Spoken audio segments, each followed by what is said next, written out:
Hi நண்பர்களே, எல்லோரும் எப்படி இருக்கீங்க?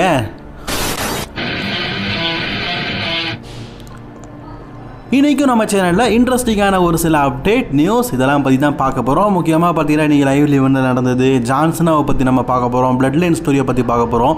அப்போ கண்டிப்பாக இன்றைக்கான ரெஸ்லிங் செய்திகள் கண்டிப்பாக உங்களுக்கு பிடிச்ச மாதிரி தான் இருக்கும். மறக்காமல் ஃபஸ்ட் டைம் சேனலுக்கு வந்துக்கோங்க, சப்ஸ்கிரைப் பண்ணிக்கோங்க, பெல் ஐக்கனை கிளிக் பண்ண மூலியமாக தினமும் ஒரு ரெஸ்லிங் செய்யல தமிழ் மொழியில் தெரிஞ்சுக்கோங்க. நண்பா கோச்சிக்காமல் ஒரு லைக் பண்ணிக்கோங்க. கமெண்ட் செக்ஷனில் ஹைப் இருக்குது, அதுக்கு ஒரு சின்னதாக ஒரு ஹைப் கொடுத்துக்கோங்களேன். சம்மர்ஸ்லாம் இப்போ டபிள்யூ பார்த்தீங்கன்னா ஓரளவுக்கு எல்லா ஸ்டோரியையும் பக்காவாக வச்சுருக்கிறாங்க. எனக்கு கிடைச்ச செய்தியின் டே 1 டே 2க்கு டபிள்யூ பார்த்தீங்கன்னா 7 மேட்சை நடத்தலாம் அப்படின்னு சொல்லிட்டு திட்டமிட்டு வச்சிருக்காங்க. சரி விட்டுதலங்க, அவங்க நடத்திட்டு இப்போ உலகத்தையே ஆண்டவர் சோலோ சிக்காவா. ஆனால் இப்போ சோலோ சிக்காவா ஆளதுக்கு ரோமன் ரெயின்ஸ் முயற்சி பண்ணுறாரு. சோலோ சிக்காவா சிங்கிளாக இருந்து அவரால் என்னென்ன பண்ண முடியுமோ, டபிள்யூக்கு என்னென்ன வருமானத்தை ஈட்ட முடியுமோ எல்லாத்தையுமே பண்ணிட்டாரு. இப்போ சோலோ சிக்காவுக்கு ஸ்டோரி எதுவுமே இல்லை. சரி இவரை பிளட் லைனில் சேர்த்து விடுவோம், இப்போ பிளட் லைன் வேறு ரீயூனியனாக இருக்குது அப்படிங்கிற எண்ணத்தில் இப்போ சோலோ சிக்காவை டபிள்யூ ஆயத்தப்படுத்திட்டு இருக்கிறாங்க. நாம் என்ன நினச்சோம், டபிள்யூ பார்த்தீங்கன்னா நைட் ஆஃப் சாம்பியனில் சோலோ சிக்காவுக்கும் ரோமன் ரெயின்ஸுக்கும் ஒரு மேட்ச் வைக்கிறதுக்காக ஒரு கதையை உருவாக்குறாங்க அப்படின்னு நினச்சோம். பட் ஆனால் டபிள்யூ பார்த்தீங்கன்னா மேட்ச் எதுவுமே நடத்தலை. சோலோ சிக்காவை ரோமன் ரெயின்ஸ் வார்ன் பண்ணுறாரு. எதுக்காக வார்ன் பண்ணுறாரு? பிளட் லைனில் சேரணும், சோலோ சிக்காவை பிளட் லைனில் இருக்கணும் அப்படிங்கிறது ஆசைப்படுறாரு அப்படிங்கிற மாதிரி வீக்லி வெளியே காட்டிகிட்டு இருக்காங்க. ஆக்சுவலி நம்ம சம்மர்ஸ்லாமுக்காக டபிள்யூ பார்த்தீங்கன்னா எல்லா ஸ்டோரியும் ஆயத்தப்படுத்தி வச்சதுனால ஆஃப்டர் சம்மர்ஸ்லாமில் தான் அந்த சோலோ சிக்காவோட ஸ்டோரியில் பெரியதாக காணப்படும் அப்படிங்கிற மாதிரி சொல்லப்பட்டிருக்குது. ஆக்சுவலி இப்போதைக்கு சம்மர்ஸ்லாமுக்கு ரோமன் ரெயின்ஸோட ஆப்போனன்ட் யாருன்னு தெரில. அவர் கண்டிப்பாக பார்த்தீங்கன்னா நைட் ஆஃப் சாம்பியனுக்கு அப்புறமா நமக்கு தெரிஞ்சிடும். பிகாஸ் நைட் ஆஃப் சாம்பியனுக்கு அப்புறமா டபிள்யூ சம்மர்ஸ்லாம் தான் நடத்துகிறாங்க. அதுக்கு ஒரு மாதம் தான் கேப் இருக்குது. அதனால் டபிள்யூ பார்த்தீங்கன்னா கண்டிப்பாக சம்மர்ஸ்லாமுக்கான ஸ்டோரியை க்ரியேட் பண்ணிடுவாங்க. இப்போ மேட்டர் என்னென்னா, சோலோ சிக்காவா பார்த்தீங்கன்னா இதுக்கப்புறமா டபிள்யூ என்ன பண்ண போகிறாங்க? ஏன்னா சம்மர்ஸ்லாமுக்கு அப்புறமா தான் பிளட் லைனோடைய ஸ்பிளிட் இருக்கும் அப்படிங்கிறதுனால அதுக்கு முன்னாடி மேபி ஜேக்கப் ஹார்ட்டுக்கும் சோலோ சிக்காவுக்கும் மேட்ச் வைப்பாங்களா, இல்லாட்டா பிளட் லைனில் இருக்கவங்க கூடயே சோலோ சிக்காவை மேட்ச் ஆடுவாரா அப்படிங்கிற டவுட் இருக்குது. கிளாஸ் இன் இட்டாலியில் டபிள்யூ பார்த்தீங்கன்னா சம்மந்தமே இல்லாமல் சோலோ சிக்காவான MFT team Jacob Hart win பண்ணதுக்கு அதை பார்த்துக்கிறது மாதிரியும், அதுக்கப்புறமா ரோமன் ரெயின்ஸ் கூட சேரதை பார்க்குற மாதிரியும் காட்டியிருப்பாங்க. ஆக்சுவலி அவங்க சும்மா காட்டலை, சோலோ சிக்காவா அடுத்ததாக பார்த்தீங்கன்னா பிளட் லைனில் ஜாயின் பண்ண போகிறாரு அப்படிங்கிறத காட்டுறதுக்காக பண்ணாங்க. ஆனால் டாலா டாங்கா மற்றும் டாமா டாங்கா அவங்க கூட இருக்கிறது அவங்களுக்கு பிடிக்கல. அதனால் இந்த டீமை ஸ்ப்ளிட் பண்ண போகிறாங்க. ஆக்சுவலி இந்த வாரம் நடக்க போகிற ஃப்ரைடே நைட் ஸ்மாக்டவுன் நடந்து முடிஞ்சிருச்சு, அது நிறைய பேருக்கு தெரியும். அந்த ஃப்ரைடே நைட் ஸ்மாக்டவுனில் சோலோ சிக்காவா டாமா டாங்கா டாலா டாங்கா இதை ஸ்ப்ளிட் பண்ணி விட்டாங்க. அதாவது எம்எஃப்டி டீமில் டாமா டாங்கா நாங்கள் 2 பேரும் பார்த்துக்கிறோம், சோலோ சிக்காவா நீ வேண்டாம் அப்படின்னு சொல்லிட்டு சோலோ சிக்காவை விட்டு எம்எஃப்டி தனியாக பிரிஞ்சுட்டாங்க. ஸ்மாக்டவுன் டேப் பண்ணி வச்சதுனால நமக்கு அந்த விஷயம் தெரிஞ்சிருக்குது. ஸோ இந்த வாரம் ஸ்மாக்டவுனை நம்ம லைவாக பார்க்கும்போது அதை பற்றி நமக்கு தெரியும். ஸ்மாக்டவுனில் இப்படி ஒரு விஷயம் நடந்துக்குது அப்படிங்கிறதுனால கண்டிப்பாக சோலோ சிக்காவா இதுக்கப்புறமா ரோமன் ரெயின்ஸோட தான் சேரப்படுறாரு. ட்ரிபிள் ஹெச் பிளட் லைன் ஸ்டோரியை இதுக்கு முன்னாடி வின்ஸ் மேக்மேன் பண்ணதை காட்டிலும் பெருசாக பண்ணணும், மக்கள் பெருசாக வியந்து பார்க்குற மாதிரி பண்ணணும் அப்படிங்கிறதுக்காக நிறைய முயற்சிகள் பண்ணிகிட்ருக்காரு. சரி நான் உங்கள்கிட்ட கேட்குறேன், இப்போதைக்கு டபிள்யூ பார்த்தீங்கன்னா சம்மர்ஸ்லாம் ஸ்டோரிக்காக தான் ரோமன் ரெயின்ஸுக்கு இந்த கிங் ஆஃப் த ரிங்கை வெற்றி பெறவங்களோ அல்லது அடுத்த சேலஞ்சரையோ ரெடி பண்ணுவாங்க. ஆனால் அதுக்கு முன்னாடியே இப்போ பிளட் லைனுக்காக சோலோ சிக்காவை ரெடி பண்ணி வச்சிருக்காங்களே, இந்த கதை எதை நோக்கி போகும் அப்படிங்கிறத கமெண்ட் பண்ணிக்கோங்க. ஆக்சுவலி ஒரு காலத்தில் சோலோ சிக்காவை ரோமன் ரெயின்ஸ் கூட இருந்த காம்பினேஷன் இருக்குதுல்ல, அது என்னால் இப்போ கூட நினச்சி பார்த்தாலும் அந்த அளவுக்கு சூப்பரான ஒரு காம்போவாக இருந்தது. ஆனால் நம்பவே முடியலங்க, அந்த டைமில் சோலோ சிக்காவை உர்ரா கூட்டான். அதாவது ரோமன் ரெயின்ஸ் கிட்ட ஹாய் எனக்கு ஒன்றுக்கு வருது அப்படின்னு கூட சொல்ல மாட்டார். அந்தளவுக்கு சைலண்டான கேரக்டர் இருந்தார். அப்படிப்பட்ட ஜப்பானி கேரக்டரு இப்போ என்னம்மா காமெடி பண்ணுறாரு, என்னம்மா பேசுகிறாரு. அதாவது ஒவ்வொருத்தருக்குள்ளேயும் ஒவ்வொரு திறமை இருக்குன்னு சொல்லுவோம். சோலோ சிக்காவுக்குள்ளே மல்டி டேலண்டர் இருக்கிறாரு. அப்படிப்பட்ட சோலோவா இப்படி இருக்கிறாரு அப்படின்னு சொன்னால் யாரால் நம்ப முடியாது. டபிள்யூ பார்த்தீங்கன்னா இந்த வாரம் நடந்து முடிஞ்ச மண்டே நைட்ரா ஃப்ரைடே நைட் ஸ்மாக்டவுனை பார்த்தீங்கன்னா யூகேலே நடத்தி முடிச்சுட்டாங்க. அதை பற்றி நம்ம ஆல்ரெடி சொன்னோம், டேப் பண்ணிட்டாங்கன்னு.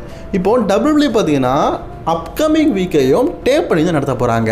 என்ன ப்ரோ அப்படின்னு சொல்கிறேன்னா கேளுங்க, 2 ஷோ 1 நைட், அதாச்சும் திங்கள் செவ்வாய் நடத்துனாங்க, இதை திங்கக்கிழமை நடத்த போகிறாங்க. இந்த வாரம் மண்டே நைட்ரா பார்த்தீங்கன்னா ஜூன் 29 நடக்குது. அன்னைக்கே டபிள்யூ பார்த்தீங்கன்னா ஸ்மாக்டவுனையும் டேப் செய்ய போகிறாங்க. அது ஜூன் 29 டபிள்யூ பார்த்தீங்கன்னா ஸ்மாக்டவுனை டேப் பண்ணிவிட்டு அதுக்கப்புறமா பார்த்தீங்கன்னா அவங்க ஆகஸ்ட்டில் டெலிகாஸ்ட் பண்ணுற மாதிரி காட்டுவாங்க. ஆக்சுவலி ட்ரிபிள் ஹெச்க்கு இந்த மாதிரி ஐடியாஸ் வந்து இப்போ பிடிச்சிருக்குதான். ஏன் அப்படின்னு சொல்கிறேன்னு கேட்டிங்கன்னா 2 விதமான டிக்கெட் வாங்கிடலாம், அது ஒன்று. இன்னொன்று ராஸ் மேக்டோனுக்கு சொல்லி தனியாக கட்டுமான பொருட்கள்லாம் கெட்ட வேண்டாம். இப்போ ரா நடக்குது ஸ்மாக்டோ நடக்குதுன்னு அதுக்கேற்ற மாதிரி ஸ்டேஜெலாம் டெக்கரேட் பண்ணணும், அந்த விஷயம்லாம் இருக்கலாம். இது ஒரே நைட்டில் அவங்க பண்ணிடுறாங்கல்ல, செலவு மிச்சம்ல. அதனால் WWE பார்த்தீங்கன்னா இந்த மேனேஜ்மெண்ட் ரொம்ப பிடிச்சிருக்குதான். ஏன்னா டிவியில் தான் டெலிகாஸ்ட் பண்ண போகிறாங்க WWE, அதனால் பெரிய பாதிப்பு இல்லை.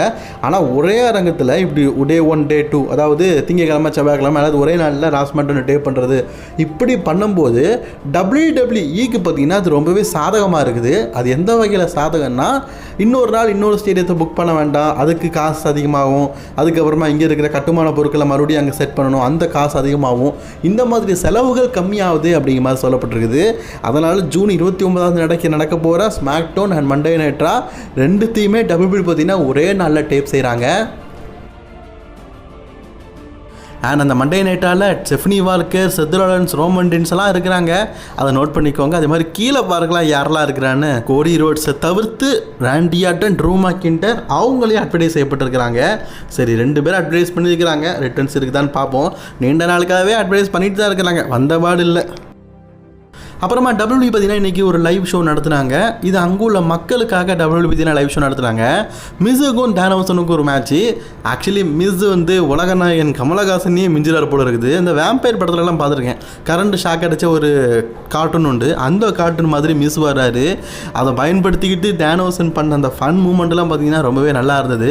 ஆக்சுவலி இந்த மாதிரி ஃபன் மூமெண்ட்லாம் ஏன் டிவியில் டெலிகாஸ்ட் பண்ண மாட்டேங்காங்கன்னு தெரில. அதே மாதிரி கோடி ரோட்ஸ் இருக்கார்ல, அவர் அன்டிஸ்பியூட்டட் யூனிவர்சல் சாம்பியன்ஷிப்பை டிஃபெண்ட் பண்ணியிருக்காரு. யாரு கூட ப்ரோ அப்படின்னு கேட்டிங்கன்னா வேறு யார், நம்ம குந்தர் கூட தான். ஸ்பெஷல் கெஸ்ட் ரெஃப் யார் தெரியுமா? சாமி ஜெயின். ப்ரோ இது லைவ் ஷோவில் நடந்தது இல்லை ப்ரோ, ஸ்மாக்டவுனில் நடந்தது, நீங்கள் தப்பாக சொல்லிடுறிய அப்படின்னு நீங்கள் சொல்கிறது எனக்கு புரியுது. நானும் அப்படி தான் நினச்சேன். ஆனால் நடக்கிற விஷயம்லாம் வித்தியாசமாக இருக்குன்னு பார்த்தா இது லைவ் ஷோ நடத்திருக்காங்க. அதாவது ஒன்றும் இல்லைங்க, WWE பார்த்தீங்கன்னா ஸ்மாக்டவுன் நடத்திருக்காங்க. திருப்பி லைவ் ஷோவில் ஒரு மேட்ச் நடக்கும்போது ரிகல்சர் எதுவும் பார்க்கணும்ல, சின்ன சின்ன திருத்தங்கள் பண்ணால் போதும்ல. அதனால் அதே மாதிரி சாமி ஜெயின் ஸ்பெஷல் கெஸ்ட் ரெஃபரி, குந்தருக்கும் கோடி ரோட்ஸ்க்கும் மேட்ச்சு, அதே மாதிரி சண்டைகள். ஆனால் இதில் ஒரு சின்ன திருத்தம் இருக்குது.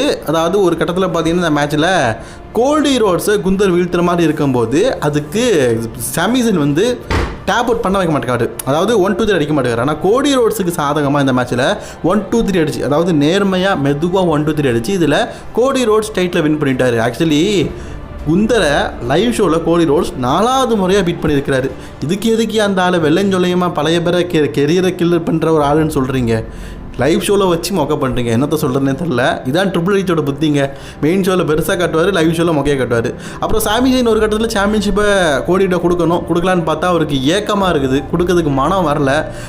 வரலன்னு சொல்லிட்டு அப்படியே பார்த்தீங்கன்னா கோடி ரோட்ஸ் அட்டாக் பண்ணுறாரு. கோடி ரோட்ஸ் அவரோட ஃபினிஷரை போட்டுட்டு சாம்பியன்ஷிப்பை தூக்கி காட்டிட்டு போகிறாரு. அதாவது ஸ்மாக்டவுனில் நடந்த அதே மேட்ச் வின்னராக ரொம்பவே க்ளீனாக கோடி ரோட்ஸ் வின் பண்ணுற மாதிரியும், அதே நேரத்தில் சாமி ஜெயினை பார்த்தீங்கன்னா கோடி ரோட்ஸ் அட்டாக் பண்ணுற மாதிரியும் ஒரு சில திருத்தங்களை WWE பார்த்தீங்கன்னா பண்ணியிருக்கிறாங்க. மற்றபடி பார்த்தீங்கன்னா எல்லாமே ஒரே மாதிரி தான் இருக்குது. சரி, அதே மாதிரி நம்ம ஓபா ஃபெமிக்கு ஒரு மேட்ச் கொடுத்துருக்காங்க. ஆல்ரெடி நடந்த மேட்ச் தான் நடக்குன்னு சொன்னோம்னா அதே மாதிரி ஓபா ஃபெமிக்கும் டாமினிக் மிஸ்டரிக்கும் ஒரு மண்டே நைட்டாக நடந்திருப்பாங்க. அப்படியே காப்பி பண்ணி இங்கே பேசிட்டு அதில் எப்படி சண்டை போட்டாங்களோ, எப்படி வின் பண்ணாரோ ஓபா ஃபெமி, சேம் அதே மாதிரி வின் பண்ணியிருக்காரு. அதையே காப்பி பேஸ்ட் பண்ணி WWE நடத்திருக்கிறாங்க. அதுக்கப்புறமா WWE பார்த்தீங்கன்னா நெக்ஸ்ட் மந்த் வந்து, அதாவது இன்னும் ஒரு சில நாட்களில் பார்த்தீங்கன்னா அன்ரியல் எபிசோடை ரிலீஸ் பண்ணுறாங்க. அன்ரியலாக உங்களுக்கு தெரியும், WWEல பேக் ஸ்டேஜில் நடக்கிற ஒரு சில உண்மையான விஷயங்களை, உண்மையை உறக்க சொல்கிறோம் உலகத்துக்குன்னு சொல்லிட்டு அவங்க ரிலீஸ் பண்ணுற அந்த வீடியோ, அதை WWE பார்த்தீங்கன்னா இன்னும் ஒரு சில தினங்களில் ரிலீஸ் பண்ண போகிறாங்க. அதில் மெயின் கார்டே என்னன்னு கேட்டிங்கன்னா ஜான் சீனா. அதாவது ஜான் சீனா WWE ரிட்டையர்மெண்ட் பயணம் போன வருஷம் டிசம்பர் மாதம் நடந்திருக்கும். ஆக்சுவலி போன வருஷம் டிசம்பர் மாதம் நடந்ததை WWE பார்த்தீங்கன்னா இந்த ரசல்மனியாக்கு முன்னாடியே ஏப்ரல் மந்தே ஒன்று ரிலீஸ் பண்ணானுங்க. அப்போவும் ரிலீஸ் பண்ணியிருக்கலாம், இல்லாட்டி ஜனவரி மாதம் ரிலீஸ் பண்ணிக்கலாம். அதை விட்டுட்டு இப்போ ரிலீஸ் பண்ணுறாங்களாம். இதுக்கு மேலே வயசுக்கு வந்தால் என்ன வராட்டா என்ன அப்படிங்கிற கதையாக இருக்குது. ஏன்னா ஜான்சனை ரிட்டையர்மெண்ட் ஆனது டிசம்பர் மாதம், இப்போ 7வது மாதம் ஆயிடுச்சு. அது டிசம்பருக்கு முன்னாடி நடந்தது, அதாவது ரிட்டையர்மெண்ட்டுக்கு முன்னாடி நடந்த முக்கியமான விஷயங்கள், அப்புறம் ரிட்டையர்மெண்ட் பயணங்கள் எப்படி இருந்தது, இதை தான் அன்றையில் காட்ட போகிறானுங்க. அதாவது WWE பார்த்தீங்கன்னா ஜான்சனை வச்சு நல்லா சம்பாதிச்சிட்டானுங்க. விட்டா கக்கூஸ் போனால் கூட அதை வீடியோ எடுத்து போட்டு சம்பாதிப்பானுங்க போல இருக்குது. அந்த மாதிரி அன்ரியல் அப்படிங்கிற ஒரு வெப்சீரிஸை வச்சுட்டு ஜான்சன் ரிட்டையர்மெண்ட் ஆனதை வச்சு சம்பாதிச்சிட்டாரு. ரிட்டையர்மெண்ட் ஆகும்போது என்னென்ன நடந்தது அப்படிங்கிறத வச்சும் சம்பாதிக்கிறாங்க. எதுலலாம் சம்பாதிக்காங்க பார்த்தீங்களா? வரட்டை போட்டால் கூட சம்பாதிக்கிறானுங்க. WWE உண்மையிலேயே ஒன்று அடிச்சுக்கு யாரும் இல்லையா? ஒரு காலத்தில் நல்லா தான் இருந்தேன். ட்ரிபிள் ஹெச் வந்ததுலேருந்து, இந்த டிகேஓ குரூப் வந்ததுலேருந்து வரட்டி போட்டதெல்லாம் விற்க ஆரம்பிச்சிட்டேன். சொல்கிறதுக்கு எதுவும் இல்லை.